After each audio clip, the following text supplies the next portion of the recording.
തായന്നൂർ സ്കൂളിൽ പ്രവേശനോത്സവം സംഘടിപ്പിച്ചു. രക്ഷിതാക്കളോടൊത്തെത്തിയ കുട്ടികളെ വാദ്യമേളത്തിന്റെ അകമ്പടിയോടെയാണ് സ്കൂളിലേക്ക് ആനയിച്ചത്. തായന്നൂർ ഗവൺമെന്റ് ഹയർ സെക്കൻഡറി സ്കൂളിൽ ഈ വർഷത്തെ പ്രവേശനോത്സവം വൈവിധ്യമാർന്ന പരിപാടികളോടെയാണ് സംഘടിപ്പിച്ചത്. രക്ഷിതാക്കളുമൊത്തെത്തിയ കുട്ടികളെ വാദ്യമേളത്തിന്റെ അകമ്പടിയോടെയാണ് സ്കൂളിലേക്ക് ആനയിച്ചത്. അധ്യാപകരും PTA അംഗങ്ങളും രാഷ്ട്രീയ സാംസ്കാരിക രംഗത്തെ പ്രമുഖരും ഘോഷയാത്രയിൽ പങ്കെടുത്തു. School principal PM Abdul Rahman സ്വാഗതം പറഞ്ഞു. കാസർഗോഡ് ജില്ലാ പഞ്ചായത്ത് കള്ളാർ ഡിവിഷൻ മെമ്പർ ഷിനോജ് ചാക്കോ അധ്യക്ഷത വഹിച്ചു.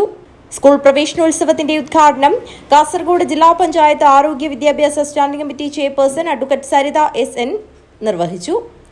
കാസർഗോഡ് ജില്ലാ പഞ്ചായത്തിന്റെ പേരിലും എന്റെ സ്വന്തം പേരിലും എല്ലാവർക്കും നല്ലൊരു അധ്യയന വർഷം നേരുകയും ചെയ്യും.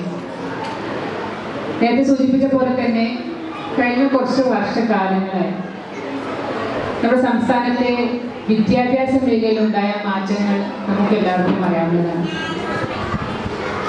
ജില്ലാ പഞ്ചായത്ത് സംവിധാനം വഴി കേരള സർക്കാരിന്റെ ദീർഘ പദ്ധതി വഴി കിഫ്ബി KDP ഉൾപ്പെടുന്ന പദ്ധതികൾ വഴി മികച്ച രീതിയിലുള്ള അടിസ്ഥാന സൗകര്യങ്ങളോടുകൂടിയുള്ള മാറ്റങ്ങളും അതോടൊപ്പം തന്നെ അക്കാദമിക് നിലവാരം ഉയർത്തിപ്പിടിച്ചുകൊണ്ടാണ് വിദ്യാഭ്യാസ മേഖല മുന്നേറിക്കൊണ്ടിരിക്കുന്നത്. ഇതോടൊപ്പം കാസർഗോഡ് ജില്ലാ പഞ്ചായത്ത് സ്കൂളിന് അനുവദിച്ച വിവിധ പദ്ധതികളായ നവീകരിച്ച primary computer lab, smart class room, RO water purifier, steam cooker unit, HSS കുടിവെള്ള പദ്ധതി ഇവയുടെ ഉദ്ഘാടനവും നടന്നു. ഈ വർഷത്തെ SLC +2 പരീക്ഷകളിൽ എല്ലാ വിഷയങ്ങളിലും A+ നേടിയ കുട്ടികൾക്കും LSS USS സ്കോളർഷിപ്പ് നേടിയ കുട്ടികൾക്കും കേന്ദ്ര ശാസ്ത്ര സാങ്കേതിക മന്ത്രാലയത്തിന്റെ ഇൻസ്പയർ അവാർഡ് നേടിയ കുട്ടിക്കും പരപ്പ ബ്ലോക്ക് വികസനകാര്യ standing committee chairperson Rajani Krishnan ഉപഹാരം നൽകി. LKGയിലേക്കും 1ാം ക്ലാസ്സിലേക്കും പ്രവേശനം നേടിയ മുഴുവൻ കുട്ടികൾക്കും സൗജന്യമായി സ്കൂൾ ബാഗ് വിതരണം ചെയ്തു.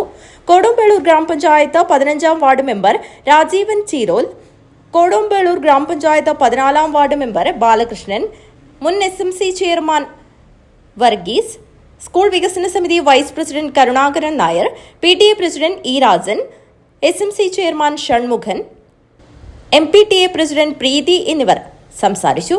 സ്കൂൾ ഹെഡ്മാസ്റ്റർ VK സൈനുദ്ദീൻ നന്ദി അർപ്പിച്ച് സംസാരിച്ചു.